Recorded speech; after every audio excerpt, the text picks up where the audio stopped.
কেমন আছেন সবাই? আশা করি সকলে খুব খুব ভালো আছেন। আমরাও খুব ভালো আছি। আই এম রুদ্রিক চ্যানেলে আপনাদের সকলকে স্বাগত জানাই নতুন একটি ব্লগে। এখন বাজে সকাল 9:30 আর আজকের ব্লগটা আমি এখান থেকে শুরু করলাম।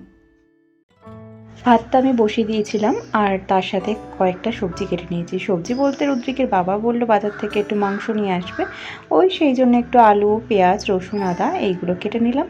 আর ভাতটা ওইদিকে আমার ফুটে গেছে, সেই জন্য নামিয়ে রেখে দিলাম। কিছুক্ষণ পরে আর একটু ফুটিয়ে ফ্যানটা ফেলে দেবো। আর এখন কড়াই বসিয়ে দিলাম, একটু আলু ভাজা করব সেই জন্য। যে পরিমাণে গরম পড়েছে সেই জন্য রান্নাঘরে বেশিক্ষণ থাকাটাই অসম্ভব হয়ে যাচ্ছে। সেই জন্য রুদ্রিকের বাবা যখন মাংস নিয়ে আসবে, আর আমাদের বাড়িতে মাংস হলে জানেন তো আর বেশি কিছু রান্না করার কোনো প্রয়োজন হয় না।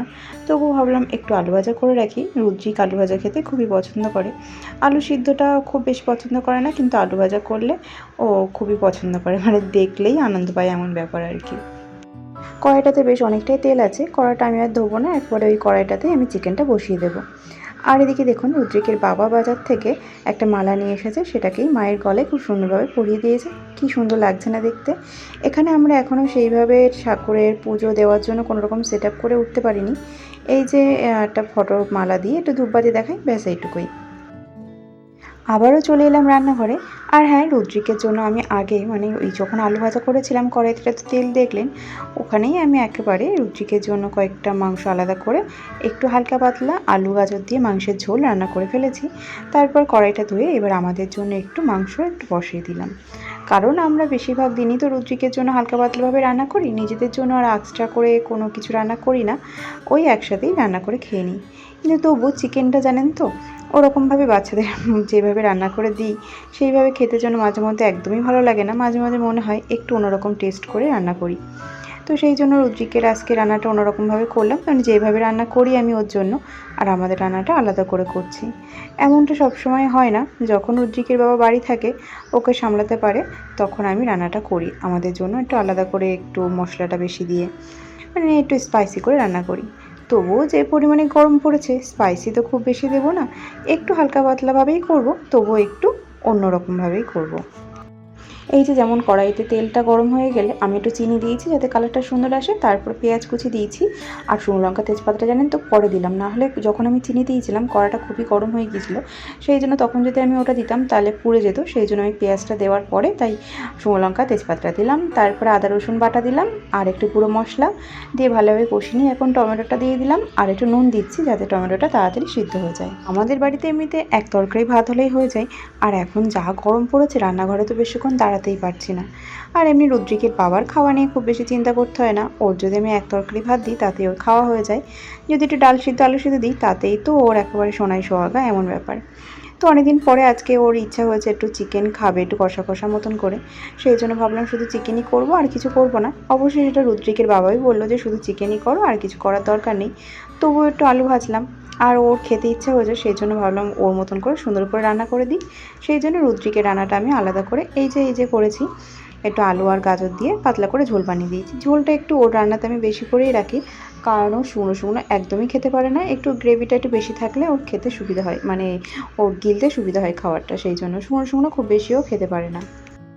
এই যে আমার চিকেনটা একদমই হয়ে গেছে, আমি কষানোর পরে আমি জল দিয়ে দিয়েছিলাম পরিমাণ মতন, নামানোর আগে একটু ধনেপাতা কুচি দিয়ে দিলাম। এখন বাজে 12:30, ওইদিকে আমার রান্নাবান্না সব কিছুই হয়ে গেছে। সকালে কয়েকটা জামা কাপড় কেচে রেখেছিলাম, সেইগুলো এখন মেলে দেবো। এই জামাগুলো রুদ্রিকের জন্য নতুন কেনা হয়েছে। বাটিকে যে সুতির জামাগুলো পাওয়া যায় না বাচ্চাদের, অবশ্য বাচ্চা কেন বড়দেরও পাওয়া যায়, তো সেই জামা কটা রুদ্রিকের জন্য কিনে নিয়ে এসেছি কালকে। এই জামাগুলো বেশ সুতির, তো বেশ নরম, গরমের সময় পরলে বেশ আরামদায়ক। এই গরমে আমার আর বাইরে জামা কাপড় মেলার কোনো ঝামেলা নেই, কারণ বারান্দায় এত পরিমাণে রোদ্দুর ঢোকে। বারান্দাটায় যদি আমি 12টা 12:30টার দিকেও জামা কাপড় মেলি, বিকালের মধ্যেই সমস্ত জামা কাপড় শুকিয়ে যায়। আর এই গরমে কাজ করা অনেক কষ্টের, তবু কি আর করার আছে, জীবনের নিয়মে আমাদের জীবনকে সুন্দর করতে প্রতিটা দিনের এই সকল কাজকর্মগুলো আমাদের করতেই হবে। নিয়ম করে সমস্ত কাজকর্মগুলো সময়ের সাথে সাথে সমস্ত কাজকর্মই গুছিয়ে নিই, আর সময় অনুযায়ী কাজ করলে অনেক কাজই করা যায় আর সেটা সহজভাবেই হয়ে যায়।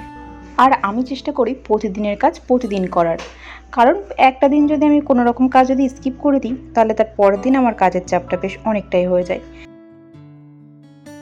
আর এদিকে সকালে রুদ্রিকের কয়েক জোড়া জুতো আমি ধুয়ে দিয়েছিলাম, সেগুলো শুকিয়েও গেছে। যা রোদ্দুর পড়েছে, না শুকিয়ে আর উপায় কী। চলুন জুতোগুলো তুলে রাখি, নাহলে রঙগুলো নষ্ট হয়ে যাবে জুতোর।